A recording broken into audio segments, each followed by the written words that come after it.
আমরা প্রথম যে 10 দিন গেল রহমত, 2 নম্বর মাজর যে 10 দিন গেল, এই 10 দিন গেল মাগফিরাতের দিন, গুনাহ মাফের দিন। 3 নম্বর যে 10 দিন গেল, এই 10 দিন হইল বন্দার লাগি দুজখের আগুন রে হারাম করিয়া দেওয়া হইল 10 দিন। সুবহানাল্লাহ। বিশেষ করে এই রমজান শরীফে রব্বুল আলামিনে বন্দার প্রতি এত মুখাপেক্ষী হইন, এত দয়াবান হইন। আল্লাহ রব্বুল আলামিনে ওই রমজান শরীফের খাতিরে বন্দার জীবনের অপরাধ রে মাফ করে দেওয়ার অপেক্ষাটা হইন। সুবহানাল্লাহ। কারণ কিতা বলেছে, রোজা রাখছে, রোজাদারের লাগি বলে রোজা ছাড়া কিতা গুনাহ আর দুজখের আগুন ইতা বন্ধ হইতো নাই, হইব। কিন্তু খাস করছে এই রমজান শরীফের রোজাদারের লাগি। সুবহানাল্লাহ। কারণ সারাটা দিন রোজা রাখবো, ওই রোজা রাখার কারণে আমার বন্দার সারাটা দিন খানা পিনা থেকে বঞ্চিত থাকবো। সব পাপাচার, অন্যায়, নিপীড়ন, অত্যাচার থেকে সে বঞ্চিত থাকবো। এর কারণে আমার হুকুম রে সে পালন করব। আমার হুকুম রে পালন করার কারণে আমি রব্বুল আলামিনে ওই রমজান শরীফরে কেন্দ্র করি আমার বন্দার জীবনের যা কিছু আছে ক্ষমা করে দেই। সুবহানাল্লাহ। খালি ক্ষমা নাই, আমার গোলামর লাগে ওই রমজান শরীফের খাতিরে দুজখের আগুন পর্যন্ত আমি আল্লাহ আমার পক্ষ থেকে হারাম ঘোষণা করি। যাই হোক, এই লগি রহমত মাগফিরাত। এখন ইলাও মোল্লা বেটা আছে, রহমত মাগফিরাত নাজাত ইটা কিছু নাই। নাউজুবিল্লাহ। আমার নবীজির হাদিস যে রমজান শরীফ আল্লাহ 3 ভাগে ভাগ করেছেন। খুব কয়েছে এখানে বক্তব্য যেটা হরুতায় পড়ি আওতায় জানেন না, রোজারে 3 ভাগে ভাগ হয়েছে। রহমত মাগফিরাত নাই যাত ইলামুল্লাহ বেটা আছে, হইতা কিছু নাই। খুব নাউজুবিল্লাহ। সবচেয়ে বড় শয়তান, ইমান নষ্ট করার এক শয়তান হারা হয়েছে। তো যাই হোক, আল্লাহ আমরা হেদায়েত করতে আমরা সবাই কই আমিন। নবীজি আরো ফরমাইন এই রমজান শরীফের গুরুত্ব সম্পর্কে, যে রমজান শরীফ একটা সুন্নত কাম, একটা নফল কাম কেউ যদি করে আদায় করে, একটা নফল কাম, একটা সুন্নত কাম যদি কেউ রমজান উপলক্ষে আদায় করে, রমজান শরীফে আদায় করে, নবীজি ফরমাইন রোজা ব্যতীত একটা ফরজর সমান হয়ে গেল কি তার নফল ইবাদত। সুবহানাল্লাহ। একটা সুন্নত কাম, একটা নফল কাম এই রমজান শরীফে আল্লাহর কোন গোলামে যদি আদায় করে, পালন করে, তাহলে রোজা ব্যতীত, রোজা মাস ছাড়া অন্য যে মাসে একটা ফরজ কাম করলো, ওই ফরজ কামের সমান হয়ে গেল কি তার নফল ইবাদত এবং সুন্নত ইবাদত। সুবহানাল্লাহ। নবীর হাদিস, আল্লাহ নবী ফরমায় রমজান শরীফের একটা ফরজ অন্যান্য মাসের 70টা ফরজের সমান। সুবহানাল্লাহ। রোজা ছাড়া 70টা ফরজ কাম করিয়া যে ফরজ কাম আদায় করিয়া যে সওয়াব পাইতো, রমজান শরীফ একটা ফরজ কাম আদায় করার কারণে 70টা ফরজের সওয়াব একটা দেওয়া হয়। সুবহানাল্লাহ। এত গুরুত্ব রমজান শরীফের। রমজান শরীফ এমন এক সাবজেক্ট, যেই সময় রমজান শরীফের প্রথম যে রাইতায় রাত্রিটা যেই সময় রমজানের মধ্যে প্রবেশ করে, বন্দার অনর্গল গুনাহটা জড়িয়া পড়া শুরু হয়ে যায়। সুবহানাল্লাহ। গুনাহ জড়িয়া পড়তে থাকে। আল্লাহ নবী ফরমাইন বেহেশতের মাঝে 8টা দরজা আছে। সুবহানাল্লাহ। রোজাদার আরো সংবাদ জানাইতে, যারা রোজাদার, যে রোজা রাখছে না এতে তার গুরুত্ব হইতো না, ইফতারেরও গুরুত্ব হইতো না, ঈদেরও গুরুত্ব হইতো না, শবে কদরেরও গুরুত্ব হইতো না। কারণ হে তার দেশ জেলা স্বাধীন, আমরা ভৌগোলিক সীমারেখা জেলা স্বাধীন, হেওয়ালা স্বাধীন। রোজাদারের লাগি খাস করে রব্বুল আলামিনে বিশেষ বিশেষ কিছু অফার ঘোষণা করেন।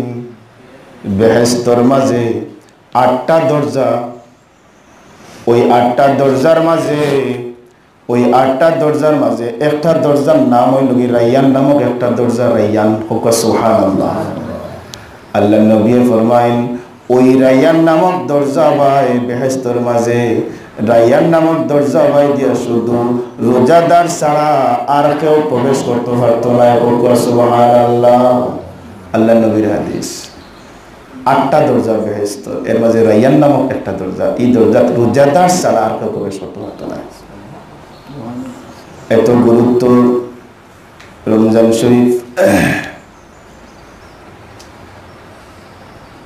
প্রত্যেক মানুষের সাথে দুইজন ফেরেশতা আছেন। একজন ফেরেশতায় বন্দায় যে ডাইন খান্দর মাঝে নেকি লেখার একজন ফেরেশতা আছেন, বাউ খান্দর মাঝে বদি লেখার একজন ফেরেশতা আছেন। যেই সময় আল্লাহর কোনো গোলামে একটা নেক কাজ করলো, ওই ফেরেশতা হলে তার নামায় আমলের মাঝে নেকি লেখেন, সুবহানাল্লাহ। 2 নম্বর বাউ খান্দর মাঝে যে ফেরেশতা তখন বদি লেখার লাগিয়া, যেই সময় বন্দায় কোনো বদি করে, বদ কোনো কাম করে, খারাপ কোনো কাম করে, ওই ফেরেশতা হলে বদকার যে ফেরেশতাই বদি লিখতে তখন যেই সময় বদি লেখার তখন এই সময় বাউ খান্দর যে ফেরেশতা আছেন, ওই ফেরেশতার ডাইন খান্দর যে ফেরেশতা, ওই ফেরেশতার জিকার করেন, এই বন্দায় তো বদ কাম করছে, আমি কি তাই বদিটা লিখতাম নি? জিকার করেন, বদি তো লেখা হয় না নি, নেকি বদি যা আবার লেখা হয় দৈনিক। কিন্তু বদি যেই সময় করলা, এই সময় যে ফেরেশতা যে বদি লেখতা, তাই নেকি যেই লেখেন এনে জিকার করেন যে এই বন্দায় বদকাম করলিছেন, এখান কিতাব করতাম লেখিতাম নি। নেকির যে ফেরেশতা তাই ঘোষণা করেন, তুমি লেখিও না, হয়তো আমার বন্দায় তওবা হইলিতে পারে, আমার বন্দায় যদি তওবা করিলাই তাহলে তোমার লেখাটা বেকার যাইব। সুবহানাল্লাহ। এর লাগি ফেরেশতা বলে অপেক্ষা করতে তখন বন্দায় যদি তওবা করিয়া ফিরে যায় তাহলে আমি আর দেরি করতাম নাই, তার এই বদিটা খাতার মাঝে লিখতাম নাই। যদি বদিটা খাতার মাঝে লেখিলাই আর বন্দায় যদি তওবা করিলাই, আমার লেখাটা বেকার যাইব। সুবহানাল্লাহ। তাড়াহুড়া করা কাম হইল কি শয়তানের কাম নাই, উড়াউড়ি করা। আর ঠান্ডা কাম করা, লাইলা কাম করা হইল কি রহমানি কাম নাই, রহমানি কাম। উড়াউড়ির কাম হইল শয়তানের কাম, লাই কাম করা হইল রহমানি কাম। নবী যে ফরমায় পাঁচটা জায়গাতে আপনি উড়াউড়ি করা, তাড়াতাড়ি কাম করা হইল কি সুন্নতে রাসূল। 1 নম্বর হইল একজন মানুষ যেই সময় কোনো মানুষ মারা যায়, কোনো মানুষ যেই সময় মারা যায়, দেরি না করিয়া বিলম্ব না করিয়া তার দাফন করা হইল কি সুন্নত। সুবহানাল্লাহ। উড়াউড়ি না করা, বাড়ছে ইতা না, ফুয়া ঢাকা থেকে এই তো, আমেরিকা থেকে এই তো, ফুয়াইয়া কিতা তার বাবারে সরকে তুলে দিলেন না। যারে আল্লাহ মায়া করিলাইছেন তার কোনো কিছুর প্রয়োজন নাই।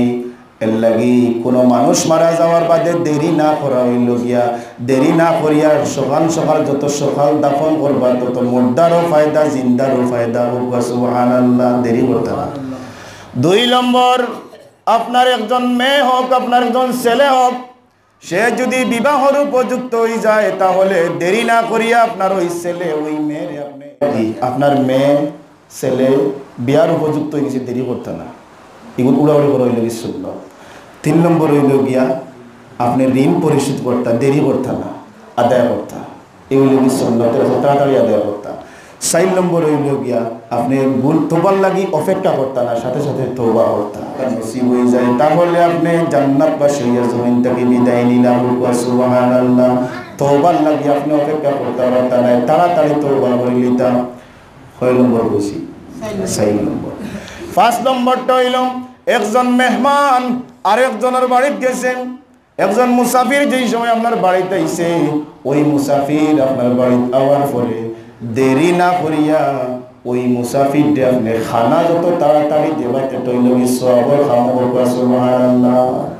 আপনার বাড়িতে একজন মেহমান আইলে মেহমানকে দ্রুত খানি দিলেই তা মেহমানদারি যত সকাল সকাল করা তত সব আপনার নামায় আমলে লেখাও। আল্লাহর কাছেও আপনি বালা, আল্লাহ নবীর কাছেও আপনি বালা, দেরি করতে না। এই 5টা কাম ওরে 2 করতো আপনার। 1 নম্বর কিতাব হয়েছি, 1 নম্বর কোন কাম হয়েছে? কেউ মারা গেলে দেরি করতে না, যত সকাল ঘরে দাফন করতে। এগুলি সুন্দর। 5 জায়গাতে আপনি উড়াউড়ি করতে পারবা, তাড়াতাড়ি করতে পারবা, 5টা জায়গা। 2 নম্বর কিতাব হয়েছিলাম বিয়া শাদী, আপনার মেয়ে ছেলে বিয়ার উপযুক্ত হয়ে গেছে, দেরি করতে না, এগুলো উড়াউড়ি করা হইল সুন্নাত। 3 নম্বর হইল গিয়া আপনি ঋণ পরিশোধ করতা, দেরি করতা না, আদায় করতা। এগুলো কি সুন্নতের আছে, তাড়াতাড়ি আদায় করতা। 4 নম্বর হইল গিয়া আপনি ভুল তোবার লাগি অপেক্ষা করতা না, সাথে সাথে তওবা করতা। আর 5 নম্বর তো হইল কি মেহমান আপনার বাড়িতে আইলে দেরি না করিয়া সাথে সাথে খানি দিতা। এই 5 টাকা কিতা করা যায়, এর লাগি সাইন জানি এটা এখন কিছু কিছু মেজাও বলাছেন আউরি ফতোয়া দিয়া থই দিবা আকিদা নষ্ট করার লাগিয়া। আউরি দরুন করি কিতাব লইছে না, কুজিয়া কিতাব পড়িছে, পড়িয়া আউরি ফতোয়া দিলেন মানুষ। আল্লাহ আমরা হেদায়েত করুক, আমিন।